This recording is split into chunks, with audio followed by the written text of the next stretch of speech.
So hello champions, मैं हूं Ranjit sir.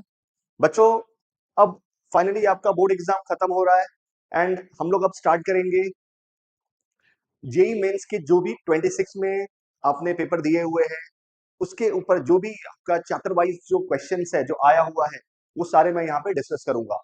ठीक है, तो बच्चों आज का जो टारगेट है अपना, ये टारगेट है कि हम लोग कंप्लीट करेंगे unit dimension and error analysis के जो भी जेई के क्वेश्चन आए हुए थे 2026 जनवरी या 10 में, वो सारे क्वेश्चंस मैं यहाँ पे डिस्कस करूंगा। एंड बच्चों मेरा प्लानिंग ऐसा है कि आगे हम लोग चैप्टर वाइज जो पीवाईक्यूज है 2026 जनवरी के, उनको सारे मैं यहाँ पे सॉल्व करके आपको दिखाऊंगा। एंड उससे रिलेटेड जो भी कॉन्सेप्ट होंगे, कभी कुछ अगर प्रॉब्लम आया तो आप मुझे कमेंट सेक्शन में कमेंट करके भी पूछ सकते हो।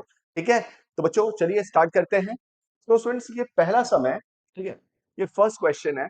दिया हुआ है given energy density equation for unsteady flow, दिया हुआ है P plus A upon B T square plus जो भी है half rho V square rho G H plus B T. तो बच्चों आपको और इसमें पूछा गया find dimension of A and B, dimension of A and B निकाल। तो बच्चों अगर आप इसको ध्यान से देखें तो समझ में आएगा कि सर ये तो प्रिंसिपल ऑफ होमोजेनिटी है। Sir what is principle of homogeneity? तो बच्चों प्रिंसिपल ऑफ होमोजेनिटी बोलता है कि each term should have same dimension, हर एक टर्म का डायमेंशन क्या हो, सेम होगा। तो बच्चों अगर सपोज मैं इन दो टर्म्स को देखूं तो P इक्वल टू किसके बराबर होगा? Dimension A upon B T square के होगा। ठीक है, बट सर यहाँ पे दो अननोन है। कौन से? A और B दोनों अननोन है, दोनों हमें नहीं पता। तो हम इसको सॉल्व करेंगे तो हमें प्रॉब्लम होगा। तो सबसे पहले चलो देखते हैं। सर ये टर्म देखो, एक दो तीन चार पांच, बच्चों वी हैव 5 टर्म्स, 5 टर्म है हमारे पास। तो हम लोग क्या करेंगे, इस टर्म का भी डायमेंशन सेम होगा। रो जी एच इक्वल टू किसके बराबर होगा? रो जी बी इंटू टी। बच्चों इनके डायमेंशन भी सेम होंगे ना दोनों टर्म्स के, तो हम लोग क्या करेंगे यहाँ पे रो जी कैंसल। ठीक है, सो बी का डायमेंशन क्या होगा?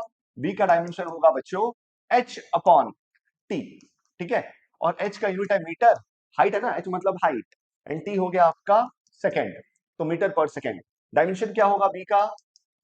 L1 T minus one. वैसे ही सर हम डायरेक्ट अगर हम पी के इसमें पुट करें, what is dimension of P? P मतलब यहाँ पे है बच्चों प्रेशर।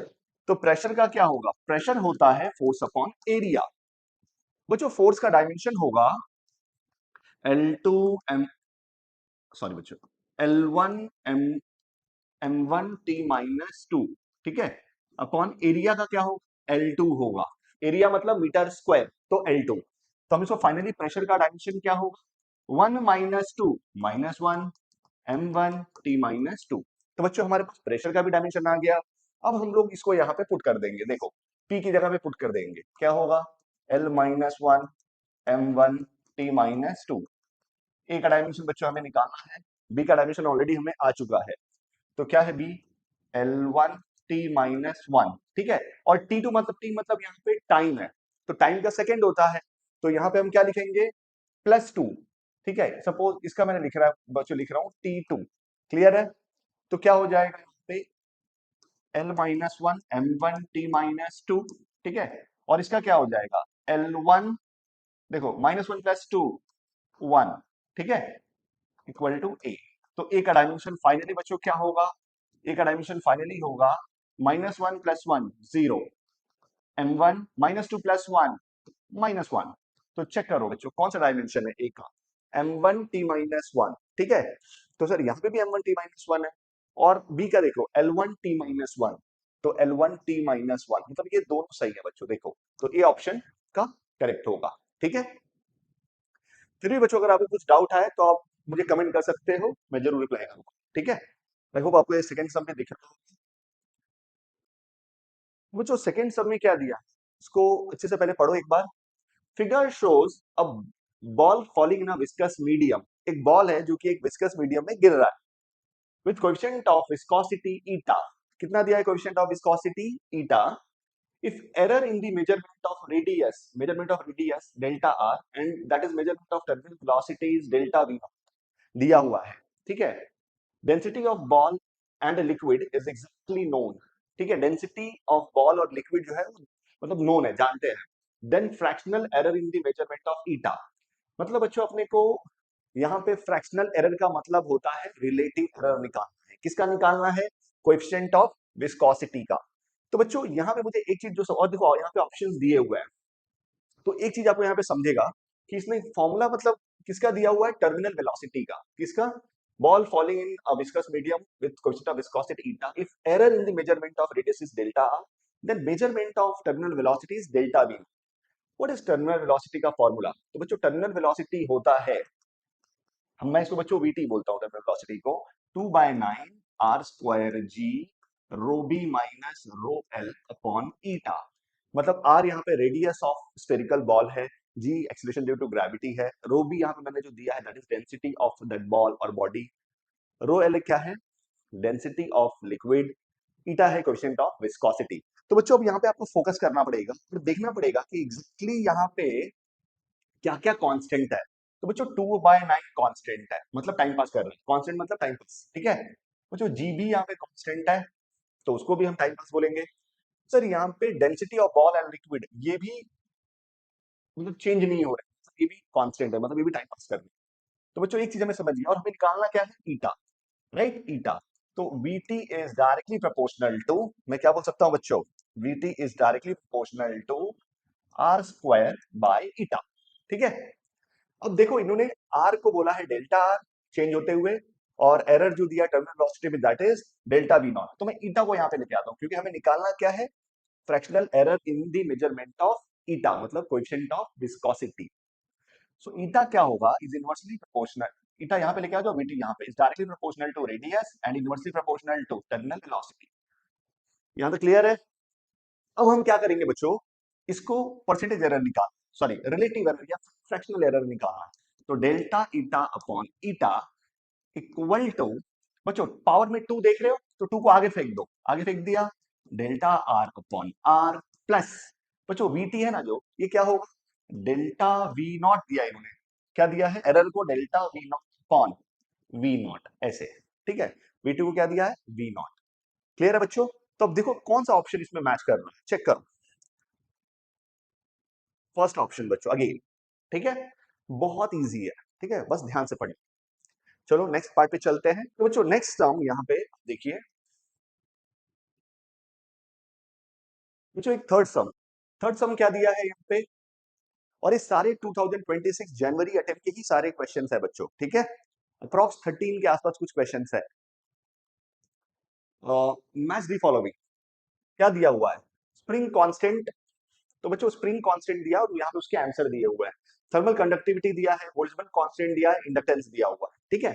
तो पहले हम लोग सबसे पहले स्प्रिंग कांस्टेंट चेक करेंगे। तो बच्चों अगर आप बात करोगे स्प्रिंग कांस्टेंट की, तो स्प्रिंग कांस्टेंट क्या होता है बच्चों, स्प्रिंग फोर्स होता है k इंटू एक्स, या माइनस के एक्स भी बोल सकते हो, यहाँ पे अपने को k से मतलब है, k मतलब स्प्रिंग कांस्टेंट, k मतलब spring constant, f upon x. तो सर फोर्स का यूनिट क्या होगा, सो डायमेंशन क्या होगा, L1 m1 t minus to, तो हम लिख देंगे यहाँ पे L1 m1 t minus two upon, जो डिस्टेंस का क्या होगा, मीटर, दैट इज L1। तो 1 माइनस 1 जीरो हो गया, तो फिर k का क्या होगा, spring dimension, sir 1 1 0 m1 t minus to. तो बच्चों चेक करो k का यहाँ पे स्प्रिंग कांस्टेंट का कौन सा मैच कर रहा है, m1 L0 t minus to, मतलब बच्चों ये थर्ड। तो फर्स्ट का थर्ड कौन से ऑप्शन में दिया हुआ है, तो बच्चों देखो फर्स्ट का सेकेंड ये गलत है, फर्स्ट का थर्ड यहाँ पे ये सही हो सकता है या ये सही हो सकता है, ये गलत है, ठीक है। तो एक अभी हमने चेक किया है, बच्चों हम आगे का भी चेक कर सकते हैं, थर्मल कंडक्टिविटी भी चेक कर सकते हैं। अब इन दोनों में देखो जो करेक्ट मैंने बोला है, सेकंड ऑप्शन और फोर्थ ऑप्शन दोनों में से कोई भी करेक्ट हो सकता है। तो यहाँ पे सेकंड का फर्स्ट दिया है, सेकंड का सेकंड दिया, ठीक है। तो बच्चों मैं यहाँ पे आपको करके दिखा देता हूँ, और थर्ड थर्ड भी देखो, थर्ड में क्या दिया था, थर्ड का सेकंड और थर्ड का यहाँ पे दिया है फर्स्ट। तो मतलब अगर मैं या तो सेकंड या तो थर्ड जो भी फाइंड करूंगा हमें इजीली मिल जाएगा इसका आंसर। चलो मैं बच्चों थर्मल कंडक्टिविटी कर देता हूँ, एंड उसके बाद वाला भी मैं करके आपको दिखाऊंगा कि आपको अगर प्रैक्टिस ना हो तो प्रैक्टिस हो जाए। बच्चों थर्मल कंडक्टिविटी क्या होती है, तो बच्चों आपको पता होगा, अगर आपने हीट ट्रांसफर का पार्ट पढ़ा होगा तो उसमें 3 टाइप के हीट ट्रांसफर होता है, कंडक्शन, कन्वेक्शन, रेडिएशन। तो ये कंडक्शन का एक पार्ट है जिसमें क्या होता है कि Q upon A T is directly proportional to delta T upon delta X, ये होता है इसका फॉर्मूला, ठीक है। सर क्यू मतलब हीट, ए मतलब area of cross section, T मतलब टाइम, डेल्टा टी मतलब change in temperature, and delta X मतलब क्या है, थिकनेस, जहां से हीट, बॉडी का थिकनेस दिया है जहां से हीट ट्रांसफर हो रहा है, ठीक है। तो बच्चों इसकी जगह पे हम लोग क्या बोलते हैं पता है, कांस्टेंट बोलते हैं, Q upon AT equal to constant K। Constant मतलब यहाँ पे थर्मल कंडक्टिविटी होगा, this K is nothing but thermal conductivity, delta T by delta X. अब बच्चों यहाँ पे आपने हमें क्या, K को फोकस करना है, K को फोकस करो, K को अगर फोकस करोगे तो Q upon AT as it is है, इनटू इनटू डेल्टा एक्स ऊपर चला जाएगा एंड डेल्टा टी नीचे चला जाएगा, ठीक है। सिंपल बच्चों, इसको ऐसे ट्रांसफर कर दो, बस। अब इसके यूनिट ढूंढ लेते हैं। तो बच्चों क्या होगा, हीट मतलब क्या, तो बच्चों हीट हो या फिर वर्क हो या फिर एनर्जी हो, इसकी डायमेंशन क्या होती है, L2m1t-2। अगर आप यूनिट से निकाल चाहें तो भी निकाल सकते हैं, मैं आपके लिए यूनिट भी लिख देता हूं बच्चों। हीट का क्या होगा, आप बोल सकते हैं इसका जूल, ठीक है। तो मैं यहाँ पे लिख रहा हूँ डायमेंशन डायरेक्ट, L2m1t-2, ठीक है। ये हो गया किसका, हीट का। डेल्टा एक्स, डेल्टा एक्स क्या है बच्चों, L1 डिस्टेंस है ना, तो हम उसको L1 बोलते हैं डायमेंशन में। एरिया का क्या होगा, L2 एरिया का। टाइम का बच्चों, टाइम का क्या होता है, second T1 and delta T temperature kelvin K1, ठीक है, एक ही है ना। तो बच्चों देखो अब इसको सॉल्व कर देते हैं, हमें K का डायमेंशन भी मिल जाएगा। तो बच्चों देखो 2 और 2 ये तो कैंसिल हो जाएगा, बचा क्या, सिर्फ L1। देखो ये दोनों कैंसिल, बचा क्या, L1 M1। बच्चों देखो -2 ऊपर जाके -1, तो -3, राइट, -3 एंड K-1। तो अब चेक करो which option, L1 M1 T-3 K-1, तो मतलब सेकेंड ऑप्शन होगा इसका। क्या बोला है, L1 M1 T-3 K-1, तो ये हो गया सेकेंड ऑप्शन। तो बच्चों देखो सेकेंड किसका दिया था, इसका दिया था बच्चों, देखो ये सेकंड था, सेकंड का थर्मल कंडक्टिविटी का क्या दिया है, सेकंड दिया है, तो ये है। इसमें क्या दिया था, 1 दिया है, तो ये गलत हो गया, बचा क्या आंसर, 4। तो आंसर अपना क्या होगा बच्चों इसका, फोर्थ ऑप्शन, ठीक है, फोर्थ ऑप्शन होगा। इसके अलावा भी अगर आप निकालना चाहोगे तो आप इसको निकाल सकते थे, किसको, बोल्ट्जमैन कांस्टेंट। बच्चों व्हाट इज बोल्ट्जमैन कांस्टेंट, तो बच्चों बोल्ट्जमैन कांस्टेंट की अगर मैं बात करूं, मैं ये भी बता देता हूं आपको, क्योंकि बहुत बार ऐसे होगा कि ये सिंगली भी पूछ लेते हैं। तो बोल्ट्जमैन कांस्टेंट होगा यहाँ पे, केबी से रिप्रेजेंट करते हैं इसको। वो जो टोटल इंटरनल एनर्जी या टोटल काइनेटिक एनर्जी जो होती है, क्या होती है, एक मोनोटॉमिक की 3/2 केबीटी, क्या होती है 3/2 केबीटी, या काइनेटिक एनर्जी होती है एक सिंगल साइड की हाफ केबीटी, ठीक है। तो चलो हम लोग मोनोटॉमिक बना देते हैं 3/2 केबीटी। तो जब 3/2 जो है वो कांस्टेंट है, मतलब टाइम पास कर रहा है, उसको हटा दो, ठीक है, हटा दिया। बचा कौन, सर केबी यहाँ पे क्या है, बोल्ट्जमैन कांस्टेंट है, टी क्या है, टेम्परेचर है, ठीक है। तो अब मैं क्या बोलूंगा बच्चों, केबी तो केबी यहाँ पे लिख दिया, what is kinetic energy upon then temperature T, ठीक है। अब डायमेंशन बता दो, सिंपल डायमेंशन बता दो।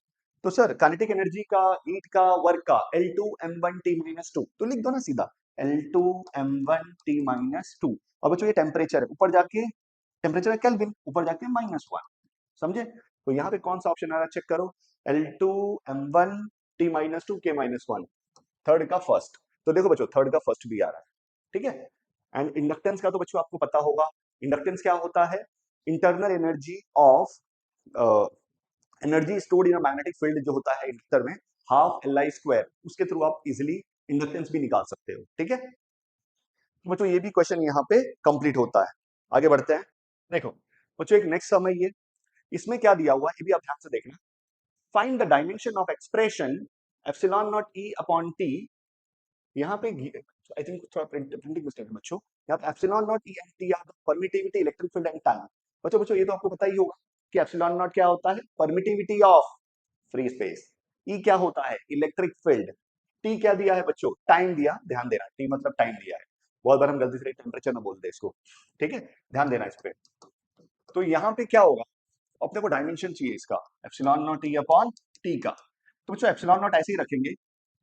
आई थिंक आपको इलेक्ट्रिक फील्ड पता होगा बच्चों, इलेक्ट्रोस्टैटिक में आपने पढ़ा है, इलेक्ट्रिक फील्ड होता है, इलेक्ट्रिक फील्ड का फॉर्मूला होता है 1/4 pi epsilon naught K Q, बच्चों क्यू अपॉन, या स्मॉल क्यू भी लिख सकते हैं, K Q by R square, K Q by R square, K की जगह पे 1/4 pi epsilon naught just put कर दो कि 1/4 pi epsilon naught Q upon R square, epsilon naught cancel.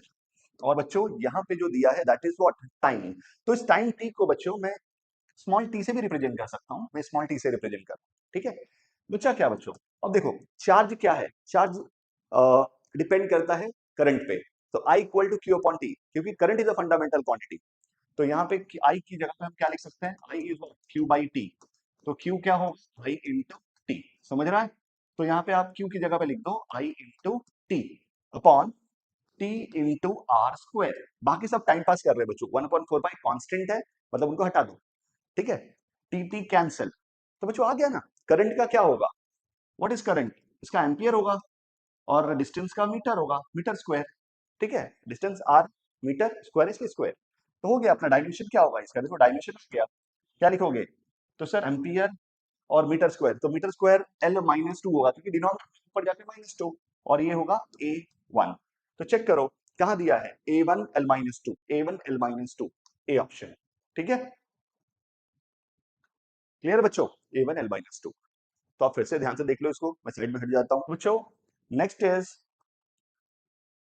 ये जो सम है, ये भी एक इस साल के पेपर में ही आया हुआ है कि a set of measurement of certain parameter is given. जो दिया हुआ है इसने, पहला पैरामीटर A1, आप इसको लिख सकते हो A1, A2, A3, A4, चार दिया है, और बोल रहा है find the relative error for the set of measurement. क्या बोल रहा है, find the relative error for the set of measurement. तो जो रिलेटिव एरर का मतलब क्या होगा, जो भी है डेल्टा ए अपॉन ए, ठीक है। तो सबसे पहले तो आप इसकी मीन वैल्यू निकालो, ठीक है। तो मीन वैल्यू क्या होती है सर, मीन वैल्यू होगी, आप इन चारों को ऐड कर दो, ऐड कर दो बच्चों, 20 प्लस 19.75 प्लस 18.25 प्लस 17.01, ऐसे ऐड कर लो, ठीक है। ऐड करने के बाद कितने नंबर है, 1 2 3 4, तो 4 से डिवाइड कर दो, ठीक है। अब क्या होगा देख लो, चलो ऐड कर देते हैं, 1 5 6 6 11 11 1 फिर 1 1 2 3 3 10, राइट, 0, यहां से 1 8 16 16 25 25 5 2 4 5 6 7 75.01 अपॉन 4, उसको डिवाइड कर दो, ठीक है। जैसे ही डिवाइड करेंगे क्या आएगा, तो बच्चों यहाँ पे एम अपना मीन वैल्यू क्या आया, 18.75, ठीक है। अब हमें बच्चों यहाँ पूछा क्या गया, पूछा गया है relative error for the set of measurements, ठीक है। तो यहाँ पे हम लोग क्या करेंगे, मीन वैल्यू तो हमने निकाल दिया, बट सर अगर आप बात करोगे रिलेटिव एरर की, तो इसका मतलब होगा mean absolute error upon mean value, ये अपने को निकालना है बच्चों। तो अपने पास मीन वैल्यू तो है, बट डेल्टा एम नहीं है, मतलब डेल्टा एम मतलब क्या, मीन एब्सोल्यूट एरर। तो पहले आपको यहाँ पे एब्सोल्यूट एरर निकालना पड़ेगा। Sir what is absolute error, चार वैल्यू, तो डेल्टा इक्वल टू मॉड में am minus a1, delta a2 equal to mod में am minus a2, delta a3 equal to mod में am माइनस a3, समझ रहा है।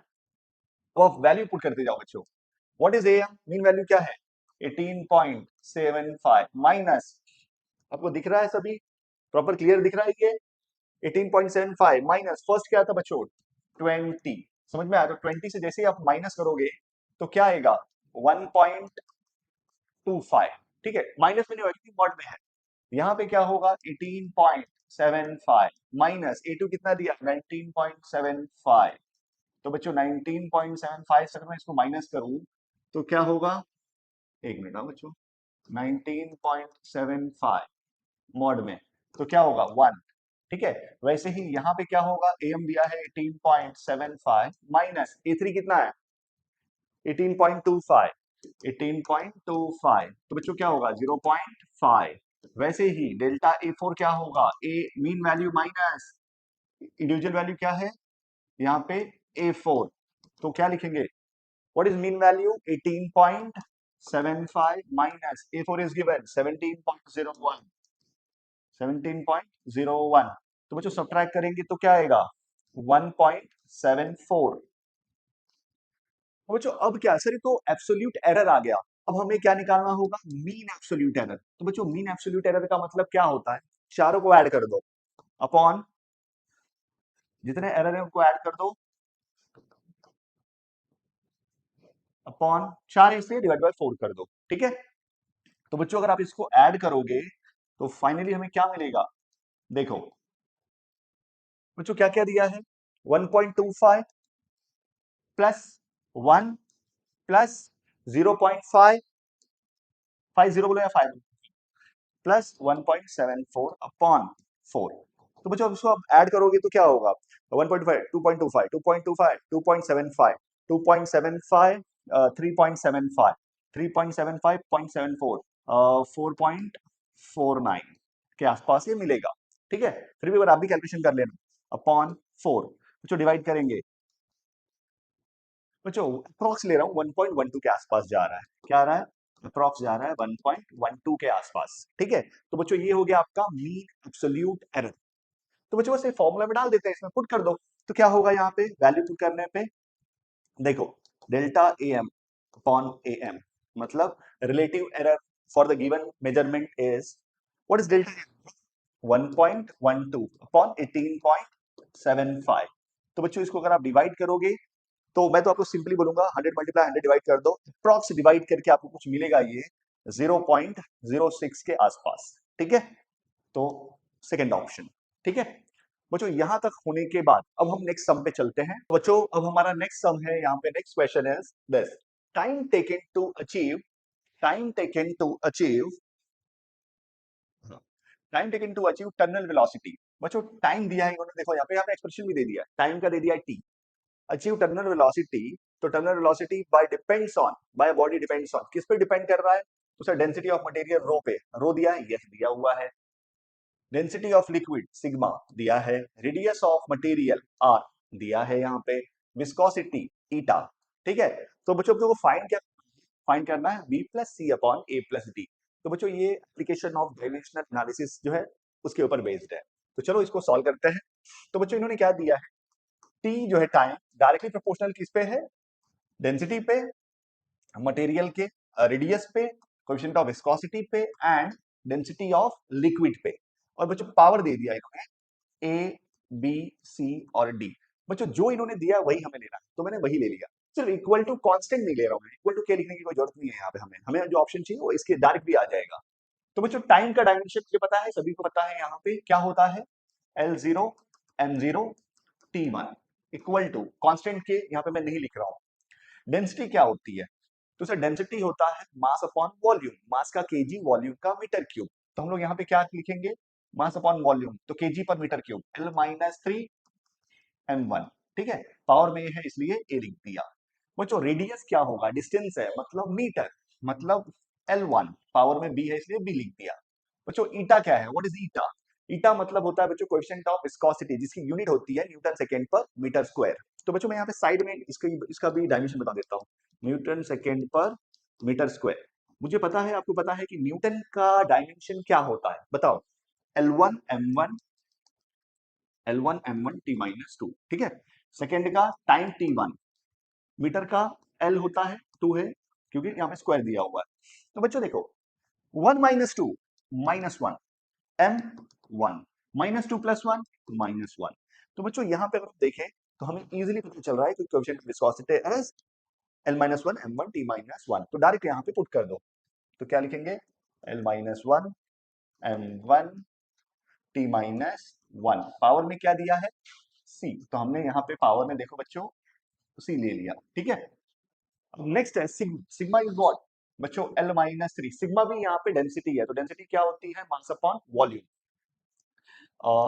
केजी पर मीटर क्यूब। तो मीटर क्यूब का L-3 M1, पावर में डी है इसलिए हमने यहाँ पे डी ले लिया है। बच्चों नेक्स्ट क्या होगा? L0 M0 T1 हमने लिखा। बच्चों अब यहाँ पे सिंपल मैथ्स, आपका जो 7th स्टैंडर्ड का इंडाइसेस A⁻m × n क्या होगा? ये वाला फॉर्मूला आप जानते ही हो ना, ये लगता है m × n, समझे? या A⁻m/A⁻n क्या होगा? A⁻m-n। तो ये सब फंडा यहाँ पे अब लगेगा। ठीक है, चलो देखते हैं नेक्स्ट आगे क्या होने वाला है। तो बच्चों यहाँ पे होगा, चलो L के पावर को पहले देखते हैं। तो -3a, ठीक है, तो -3a लिख दिया, 1 × b plus b, -1 × c minus c। ठीक है, और देखो -3 × d -3d। तो L हो गया, M का देखते हैं। M क्या है? 1 × a, तो यहाँ पे लिखना a, 1 × c plus c, 1 × d plus d, last है बच्चों t। t क्या दिया है? देखो t दिया है यहाँ पे, एक ही टर्म में t है यहाँ पे, ठीक है, यहाँ पे -1 इंटू सी माइनस सी, ठीक है, डन। तो बच्चों अब क्या करेंगे बच्चों, अब हम कंपेयर करेंगे powers of LMT on both sides. तो जब आप कंपेयर करोगे पावर्स, तो उस टाइम पे सबसे पहले आपको क्या करना है, जो सबसे सिंपली आप निकाल सकते हो वो करना है। तो सबसे सिंपली देखो टी का पावर एक ही है माइनस सी, और यहाँ पे 1, तो माइनस सी इक्वल टू, मतलब सी इक्वल टू -1, ठीक है। अब क्या होगा, m के पावर देखो a plus C plus D छोटा है, इससे छोटा है ना, तो पहले उसको करेंगे m plus C plus D, क्या आ रहा है 0, तो 0 ले लो, दोनों साइड के पावर इक्वेट किया हमने। a c क्या है -1 प्लस d इक्वल टू 0, तो a प्लस डी कितना आ रहा है इक्वल टू 1, इक्वेशन नंबर दे दो उसको 1। सर अब देखो a प्लस डी तो निकालना है, तो ये तो आ गया, और अपने को चाहिए बच्चों b और c, तो c आ गया, b और निकाल, मतलब अपने को थर्ड टर्म जो है लेंथ का वो भी लेना पड़ेगा। तो चलो देखते हैं। तो बच्चों लेंथ का जो पावर है -3a plus B minus C minus 3d equal to, L का पावर क्या है बच्चों यहाँ पे 0, तो 0 से इक्वेट कर दो। अब देखो बच्चों यहाँ पे -3 है और -3d देख रहे हो, वहां से -3 कॉमन ले लो, बचा क्या a plus D plus B copy किया, बच्चों c की वैल्यू क्या है -1, तो -1 को मैं यहाँ पे तो -1 प्लस 1 हो जाएगा इक्वल टू 0, ठीक है। और अब क्या होगा यहाँ पे, तो बच्चों अगर हम देखें यहाँ पे तो क्या होगा -3 a प्लस डी क्या दिया है फ्रॉम इक्वेशन 1 1, तो आप 1 पुट करोगे यहाँ पे प्लस बी -1, ठीक है। तो -3 1 जा -3 प्लस बी इक्वल टू -1, तो बी क्या आ रहा है 3 उस साइड गया, तो +3 3 -1 2, तो बी कितना आया 2, क्लियर है बच्चों। अब हम लोग क्या करेंगे, जो हमारा मेन क्वेश्चन है b plus C upon a plus D, ये हमें एक्चुअल में फाइंड करना है, फाइंड। तो b कितना है सर 2 है, c कितना है -1 है, a प्लस डी कितना है, a plus D again sir 1, तो 1 पुट कर दो, तो बच्चों 2 -1 1 अपॉन 1, तो मतलब आंसर क्या है फर्स्ट ऑप्शन, ठीक है। तो बच्चों यहां तक हो गया। तो बच्चों नेक्स्ट सम अब देख आपके स्क्रीन पे है, कॉलम 1 कॉलम 2 दो दिया हुआ है, गिव्स फिजिकल क्वांटिटीज, एक फिजिकल क्वांटिटी दिया हुआ है जिसमें magnetic field intensity, magnetic flux, magnetic permeability, magnetic inductance 4 दिए हुए हैं, और उन चारों के बच्चों कॉलम 2 में डायमेंशन दिए हुए हैं, और ये ऑप्शन दिया हुआ है कि कौन किस मतलब किसका कौन सा डायमेंशन होगा। चलो हम फाइंड करते हैं। तो बच्चों सबसे पहला जो है, सबसे फर्स्ट क्या है मैग्नेटिक फील्ड इंटेंसिटी। तो मैग्नेटिक फील्ड इंटेंसिटी को हम मैग्नेटिक इंडक्शन भी बोलते हैं, मैग्नेटिक फील्ड भी बोलते हैं, मैग्नेटिक फील्ड इंटेंसिटी भी बोलते हैं। तो बच्चों मैग्नेटिक फील्ड इंटेंसिटी की जब बात कर रहा हूं, तो यहाँ पे हमें पता है कि मैग्नेटिक फोर्स होता है बिल साइन थीटा, याद है बिल साइन थीटा, तो साइन थीटा का कोई मतलब ही नहीं है यहाँ पे। मैग्नेटिक फील्ड इंटेंसिटी मतलब बी निकाल को, तो बी इक्वल टू क्या हो F upon I into L. बच्चों एफ मतलब फोर्स है, तो फोर्स का डायमेंशन क्या होगा L1 M1 T माइनस 2, ठीक है, अपॉन बच्चों लेंथ का L1 लेंथ है, और आई का करंट क्या होगा A1, ठीक है। तो अगर आप ध्यान दो तो आपको समझेगा कि L1 1 1 कैंसिल हो गया, ठीक है। तो फाइनली B का डायमेंशन होगा 1 1 तो 0 L0 M1 T minus 2, A ऊपर जाके क्या होगा A माइनस 1, ठीक है। A को मैं थोड़ा और अच्छे से लिख देता हूँ, बहुत सारे बच्चों को समझ में नहीं आएगा। A का पावर हो गया -1, ठीक है। चेक करो कि कहाँ पे दिया है एम टी -2 A-1, देख रहे हो M1 L0 नहीं दिया, मतलब नहीं दिखा बिल्कुल, no problem. M1 T-2 A-1 मतलब फर्स्ट का है S। तो अब कौन से ऑप्शन में फर्स्ट का S दिया हुआ है, तो सर इसमें तो नहीं दिया है, इसमें नहीं दिया है, इसमें और इसमें दिया है, ठीक है। अब सेकंड देखो, सेकंड अगर हम निकालेंगे तो हमारा आंसर हमें आ जाएगा, क्योंकि ये जो भी दोनों जो मैं करेक्ट बोल रहा हूँ उसमें सेकंड ऑप्शन अलग अलग है। तो चलो चेक कर लेते हैं सेकंड को। सेकंड क्या है बच्चों मैग्नेटिक फ्लक्स। बच्चों आप जानते हो मैग्नेटिक बी क्या होता है, मैग्नेटिक फील्ड इंटेंसिटी होता है फ्लक्स अपॉन एरिया, तो फ्लक्स लिखेंगे बी इंटू एरिया। तो बच्चों बी का डायमेंशन ऑलरेडी आपको पता है कि क्या है बी का डायमेंशन M1 T-2 A-1, ठीक है। और एरिया क्या होता है L2 मीटर स्क्वायर ना, एरिया में मीटर स्क्वायर L2, बस सॉल्व कर दो L2 M1 T-2 A-1। तो चलो देखते हैं इसका कौन सा डायमेंशन है L2 M1 T-2 A-2, ये नहीं है L2 M1 T-2 A-1, yes. तो बच्चों इसका होगा R। तो देखो जो करेक्ट ऑप्शन दिए थे उसमें R ये है, मतलब करेक्ट ये है, ये रॉन्ग है, ठीक है। आई होप आपको समझ में आया। सो बच्चों नेक्स्ट हम आप देख रहे हो आपके स्क्रीन पे, match the following as per dimensional formula. उसमें 4 फिजिकल क्वांटिटीज दिए हुए हैं, उसमें से एक है प्रेशर, दूसरा है कोएफिशिएंट ऑफ विस्कोसिटी, थर्ड है सरफेस टेंशन एंड फोर्थ है सरफेस एनर्जी, और यहाँ पे इसके डायमेंशन दिए हुए। कौन सा किसका डायमेंशन है हमें फाइंड करना है। तो सबसे पहले बच्चों आप मुझे पता है प्रेशर हमने ऑलरेडी थोड़ी देर पहले बताया था, फोर्स होता है क्या L1 M1 T minus to, ठीक है, थोड़ा गंदा हो गया बच्चों यहाँ पे, नो प्रॉब्लम। एरिया क्या है L2। तो क्या होगा बताओ प्रेशर का, तो सर प्रेशर होगा आपका 1 minus two minus one M1 T minus to. चलो चेक करते हैं। तो sir M1 L minus one T minus to, M1 L minus one T minus to, देखो ये है बच्चों।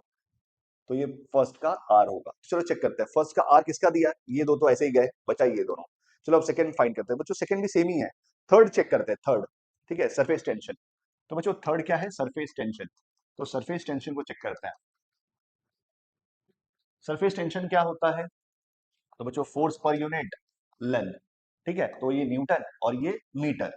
तो आपको ऐसा ओरली पता चल जाएगा कि L1 M1 T minus to और इसका L1 cancel, M1 T minus to बचेगा। चलो चेक करते हैं कौन सा ऑप्शन है ये सरफेस टेंशन का, M1 L0 M1 T minus to, ये है। तो Q, तो दोनों में से Q किसका दिया है, थर्ड का। जो इसमें देखो दो करेक्ट है ना, तो इसमें Q फर्स्ट का है, ये गलत है, ठीक है, तो फर्स्ट आंसर होगा। ठीक है, इसके अलावा भी अगर बच्चों आपको सरफेस एनर्जी चाहिए, तो सरफेस एनर्जी को हम क्या बोलते हैं, कोई भी एनर्जी हो क्या होगा, L2 M1 T minus to. Simple समझा। वैसे ही कोएफिशिएंट ऑफ विस्कोसिटी हमने हम प्रीवियस क्वेश्चन में भी किया था। ठीक है, सो बच्चों एक और क्वेश्चन जो इस साल पूछा गया है, इफ परसेंटेज इंक्रीज। बच्चों ये जो क्वेश्चन है थोड़ा बच्चे कंफ्यूज होते हैं देख के, उनको लगता है कि ये जो है ये YDSE मतलब या मॉड्यूलस का क्वेश्चन है या साउंड का क्वेश्चन है उसी का, सॉल्व किसके थ्रू होगा, एरर एनालिसिस के थ्रू। अब ध्यान से देखिए इसने क्या बोला है, if percentage increase in young modulus y, ठीक है, अब y क्या हो रहा है यहाँ पे, इंक्रीज हो रहा है, ठीक है, इज 1%, कितना इंक्रीज हो रहा है, तो बच्चों इंक्रीज हो रहा है 1%। क्लियर, फिर ये बोल रहा है percentage increase in density of material is 0.5। Density of material मतलब क्या, रो, वो भी इंक्रीज हो रहा है, कितना हो रहा है 0.5% इंक्रीज हो रहा है, ठीक है। In longitudinal wave tracking metallic bar velocity, बच्चों वेलोसिटी दे दिया, किसका वेलोसिटी दे दिया है, लॉन्जिट्यूडनल वेव का। Then find the final velocity of wave. तो ये पूछ रहा है कि जब इन लोगों में चेंजेस होगा तो सीधी सी बात है कि फाइनल वेलोसिटी भी जो वेव की है वो भी चेंज होगी, तो वही हमें निकाल। तो बच्चों एग्जैक्टली अगर मैं बोलूं तो ये आपका साउंड का क्वेश्चन है, साउंड। तो साउंड में आपको पता होगा V equal to Newton law of sound में हम पढ़ते थे ना, V equal to E. E मतलब क्या था बच्चों, यहाँ पे ई मतलब था यहाँ पे मॉड्यूलस ऑफ इलास्टिसिटी, बट यहाँ पे इसने क्या कर दिया है, डायरेक्ट आपको दे दिया है ई की जगह पे वाई। वाई क्या होगा, Young's modulus of elasticity by rho, ठीक है। तो बच्चों अगर आप देखोगे यहाँ पे यंग्स मॉड्यूलस ऑफ इलास्टिसिटी और यहाँ पे क्या है, रो, रो क्या है यहाँ पे, डेंसिटी, ठीक है। अब यहाँ पे आपको एक चीज समझना पड़ेगा कि सर अगर हम ऐसे लिखे इसको, क्योंकि अपने को निकालना क्या है बच्चों, अपने को निकालना है यहाँ पे एरर, क्या निकालना है, एरर। तो और परसेंटेज में दिया हुआ तो मैं निकालूंगा परसेंटेज एरर, ठीक है। तो delta V by V equal to, percentage error में निकालने जा रहा हूँ, इक्वल टू इंटू 100 भी बोल सकते हैं यहाँ पे परसेंटेज के लिए, क्या होगा 1/2 आगे रखा मैंने, delta Y by Y plus, बच्चों यहाँ पे भी तो हाफ आएगा आगे, हाफ आएगा, यस। सर आप प्लस क्यों लिख रहे हो बच्चों, यहाँ पे ही आप बच्चों को डाउट होता है, यहाँ पे दिया क्या एग्जैक्टली कि y इंक्रीज हो रहा है, बट सर y मतलब यंग्स मॉड्यूलस ऑफ इलास्टिसिटी के इंक्रीज होने से आपका जो वेलोसिटी है वो इंक्रीज होगा, क्यों, क्योंकि डायरेक्टली प्रोपोर्शनल है, ठीक है। बट रो के इंक्रीज होने से क्या होगा, क्योंकि रो आपके डिनोमिनेटर में है, अगर रो इंक्रीज होगा तो आपका जो वेलोसिटी ऑफ साउंड है वो डिक्रीज होगा, मतलब यहाँ पे नेगेटिव इंपैक्ट क्रिएट करेगा, इसलिए हम लिया। क्लियर है, तो बच्चों यहाँ पे भी ये भी रो 1/2, मैं यहाँ से हटा देता हूँ, एक मिनट।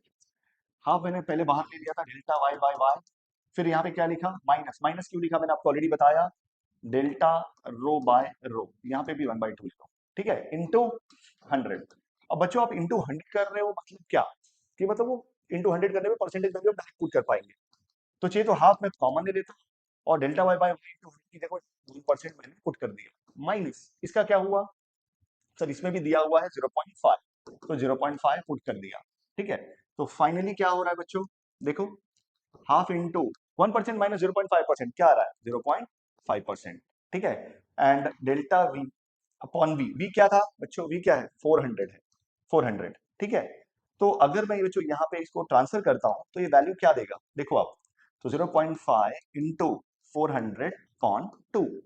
क्लियर है? तो क्या आएगा 200, इसको जीरो दान कर दो बच्चों, ये क्या होगा सर? और परसेंटेज मतलब अपॉन 100 करना पड़ेगा, तो जीरो जीरो कैंसिल। ठीक है, परसेंटेज मतलब अपॉन 100, तो क्या होगा 0.5 इंटू 2 1। समझा?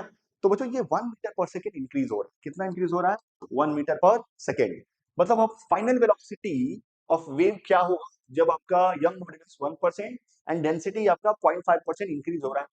तो हम बोलेंगे यहाँ पे कि वेलोसिटी ऑफ वेव जो फाइनल है वो क्या होगा? इनिशियल वी प्लस जो उसमें चेंज हुआ है that is delta we change हुआ है, उसको ऐड कर दो, तो 400 वी था plus delta we is 1, that is 401, that is third option. ठीक है, जो एक और क्वेश्चन इस साल जो पूछा गया है, क्या है ये? टाइम पीरियड ऑफ, क्या दिया बच्चों? Time period of spring block system is given t equal to 2 pi. देखो ये फॉर्मूला दिया हुआ है बच्चों, t equal to 2 pi root m by k। यहाँ पे mass of the block is given m। m कितना दिया बच्चों? देखो 10 ग्राम प्लस 10 मिलीग्राम, मतलब ये एग्जैक्टली इसका मास है और ये इसका एरर है डेल्टा, समझे? बट मिली में बच्चों, और मैं यहाँ पे चीज तो लिख के दे देता हूँ, 10 ग्राम है और डेल्टा m क्या है? 10 मिलीग्राम। मिली मतलब 10 रेस टू माइनस 3, तो 10 इंटू 10 रेस टू माइनस 3 करोगे तो क्या होगा बच्चों? 10 रेस टू माइनस 2 ग्राम। सबको ग्राम में रखना। Time period is measured using stop watch having list count. बच्चों लिस्ट काउंट 2 सेकंड दिया है, मतलब डेल्टा टी दे दिया है। क्या दे दिया है बच्चों? डेल्टा टी कितना दिया है? 2 second. And was found to be 60 second. Time period क्या दिया है? 60 सेकंड, मतलब टी दे दिया है 60 सेकंड। ठीक है, फॉर 50 ऑसिलेशंस, उसके लिए आपको टेंशन नहीं लेना है। देन परसेंटेज एरर बताओ क्या होगा? मेजरमेंट ऑफ के। तो बच्चों फॉर्मूला लिख देते हैं। फॉर्मूला क्या है? T equal to 2 pi root M by K. ठीक है, और अपने को निकालना है बच्चों के, निकालना के का डायमेंशन निकालना। तो के का डायमेंशन कैसे निकालना? चलो देखते हैं। डायमेंशन नहीं निकाला बच्चों, इसमें परसेंटेज एरर निकालना के में। तो स्क्वायरिंग ऑन बोथ साइड, क्यों? क्योंकि आपको के टारगेट करना है, के हीरो है अपना यहाँ पे। तो T square equal to 4 pi square M by K को इधर लेके आओ। 4 पाई स्क्वायर टाइम पास कर रहे हैं, क्यों? क्योंकि ये कांस्टेंट है और कांस्टेंट हमेशा टाइम पास करता है। इनवर्सली के इधर लेके आ रहा हूं, directly proportional to M, inversely proportional to T square. ठीक है बच्चों, क्या होगा ध्यान देना। ये क्या होगा सर? अपने को परसेंटेज एरर चाहिए, तो डेल्टा के बाई के इंटू 100 जस्ट लिख दिया, ये परसेंटेज एरर होगा डेल्टा एम अपॉन एम। ठीक है, ध्यान से देखो, प्लस बच्चों देखो 2 है, 2 आगे फेंक दो, 2 डेल्टा टी बाय टी। समझ में आया बच्चों? इसने कुछ ऐसा बोला नहीं कि इंक्रीज डिक्रीज, ऐसा कुछ नहीं बोला है। ठीक है, यहाँ पे देखो प्लस माइनस दोनों है, तो इस सिचुएशन में हम यहाँ पे हमेशा प्लस रखेंगे। मैंने प्रीवियस क्वेश्चन में क्यों दिया था, मैंने उसके बारे में रीजन भी दिया आपको। ठीक है, अब इंटू 100 कर दो, क्योंकि परसेंटेज एरर डायरेक्ट दिया हुआ है हमें। ठीक है, तो अब क्या होगा? Put the value. Delta M कितना दिया है सर? डेल्टा एम दिया 10⁻², तो पुट कर दो। एम कितना दिया है? 10 ग्राम, तो 10 ग्राम। ठीक है, प्लस 2 इंटू डेल्टा टी कितना दिया? 2 सेकेंड, तो 2 लिख दो। टी कितना दिया? 60, तो 60 लिख दो इंटू 100। तो बच्चों जब यहाँ पे आप ध्यान दोगे आपको समझेगा कि जैसे 100 दोनों टर्म में जाकर मल्टीप्लाई होगा, तो ये 10⁻² और ये 100 कैंसिल आउट हो जाएंगे, राइट? तो यहाँ पे क्या बचेगा? 1/10 प्लस ये क्या होगा बच्चों? 400 होगा, 4 इंटू 100 अपॉन 60, तो 0 0 कैंसिल। सर ये 20 होगा और ये 3 होगा। ठीक है, तो बच्चों मैं यहाँ पे लिखूंगा परसेंटेज एरर इन के इक्वल टू, बच्चों 1/10 मतलब आपको ऑलरेडी पता है क्या होगा? 0.1। ठीक है, प्लस 20/3 करो, 6.66 या फिर 6.7, 6.67। ठीक है, डिवाइड करके तो क्या मिलेगा? 6.1 ऐड करो, 7 तो सबसे क्लोजर आंसर चेक करो बच्चों, कौन सा है? Approx 6.8, that is your answer. समझ में आया? सो बच्चों एक लास्ट क्वेश्चन, इस जो आपके 2026 जनवरी जो अटेम्प्ट का जो एग्जाम है, एग्जाम का जो क्वेश्चन है यूनिट डायमेंशन का, उसका एक लास्ट एरर का क्वेश्चन है ये, इसको हम डिस्कस करते हैं। बच्चों क्या दिया है इस पे ध्यान से देखना।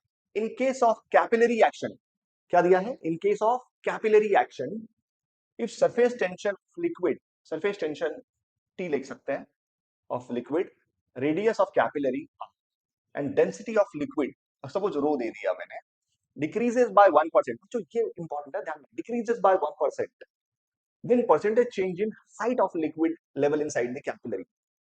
ये बच्चों फ्लूइड मैकेनिक्स में इसका एक पार्ट है सरफेस टेंशन करके, उसमें कैपिलरी ट्यूब का rise of liquid in capillary tube, वो पार्ट के ऊपर एक क्वेश्चन दिया गया है।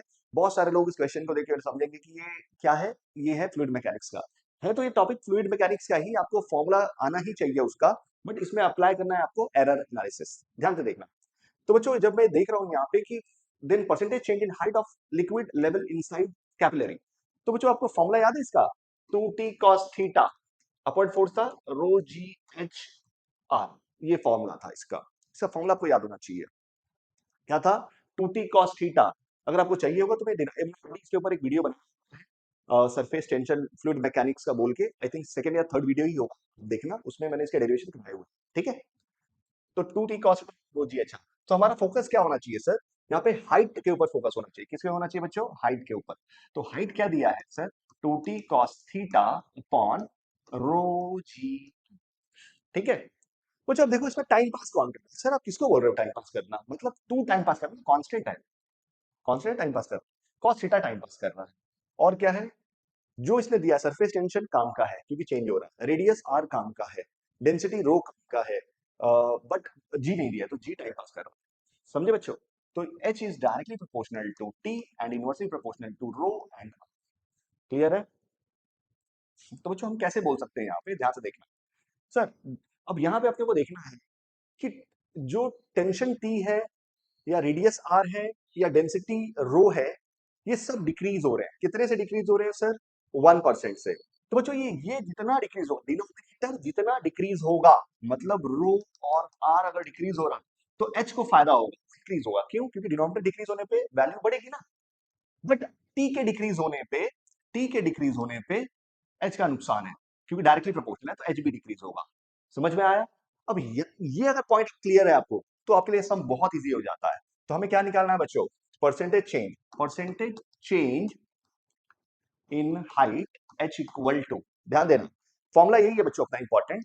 अब मैं इसको देखो कैसे करता हूं, डेल्टा टी बाय टी। क्या लिखा मैंने? Delta T by T. Sir plus लिखूं कि माइनस? आधे लोग इसी में परेशान होते हैं। तो बच्चों देखो, टी से, टी के डिक्रीज होने पे एच का नुकसान हो रहा है, डिक्रीज हो रहा है, इससे मैं इसको माइनस लूंगा, समझा? बट सर रेडियस और हाइट, रेडियस और डेंसिटी के डिक्रीज होने पे हाइट इंक्रीज हो रही है, तो मैं इनको प्लस लूंगा। क्या लूंगा? देखो, delta rho by rho plus delta R by R into, बच्चों इंटू 100, वहां पे आगे स्पेस जगह नहीं था इसलिए मैंने यहाँ पे लिख दिया। और वैल्यू पुट करो बच्चों, क्या करो? डायरेक्ट वैल्यू पुट करो। क्या होगा? माइनस, सर माइनस 1%, डिक्रीज कितना हो रहा है? 1% ना, तो माइनस 1% प्लस, सर ये क्या होगा? Plus 1% plus delta R upon R क्या होगा? प्लस 1% इंटू, बच्चों इंटू 100 लिखने की जरूरत नहीं है क्योंकि आपने परसेंटेज ऑलरेडी मेंशन कर दिया है। तो क्या होगा यहाँ पे सर? ये दोनों कैंसिल, बच क्या रहा है आपका? 1%। तो बच्चों पॉजिटिव 1% है, वो इसकी वजह से आया है। किसकी वजह से? सपोज ये दोनों तो कैंसिल आउट, बट रेडियस की वजह से क्या हुआ? रेडियस डिक्रीज होने पे हाइट इंक्रीज हुआ, मतलब हाइट क्या होगा? इंक्रीज होगा, समझे? तो 1% इंक्रीज होगा, पॉजिटिव आंसर है, 1% इंक्रीज होगा, ऑप्शन 1। एक और भी तरीका है बच्चों आपको बताने का यहाँ पे, अगर सपोज आपको डायरेक्ट पता करना है कि डिक्रीज होगा कि इंक्रीज होगा, तो आप ऐसे निकाल सकते थे कि सपोज अगर रो या आर दोनों डिक्रीज हो रहे हैं तो ऑटोमेटिकली हाइट क्या होगा? इंक्रीज होगा। मैंने स्टार्टिंग में ही बताया था। तो हमें यहाँ पे आंसर क्लियर पता होना चाहिए था कि इंक्रीज वाला ही आंसर होंगे, ये तो नहीं होंगे, ठीक है। आई होप बच्चों आपको यहाँ तक चीजें समझ में आई होंगी। So, बच्चों थैंक यू वेरी मच कि आप इसको यहाँ तक बने रहे। और मैं एक ही चीज बोलूंगा कि इसको आप प्रैक्टिस करना, ठीक है। और मेरी एक एडवाइस होगी कि 24, 23 एंड 25 की भी प्रीवियस ईयर क्वेश्चंस आप इसके प्रैक्टिस कर लेना इसके तुरंत बाद, ठीक है। और आपका अच्छा होगा। अगर आपको ये वीडियो अच्छा लगा तो आप कमेंट सेक्शन में कमेंट करना। आगे के जो चैप्टर्स हैं वो भी मैंने प्लान किया हुआ है, बट अब अपने जो भी रिक्वायरमेंट होगी आप उसको मेंशन करना। चलो, थैंक यू।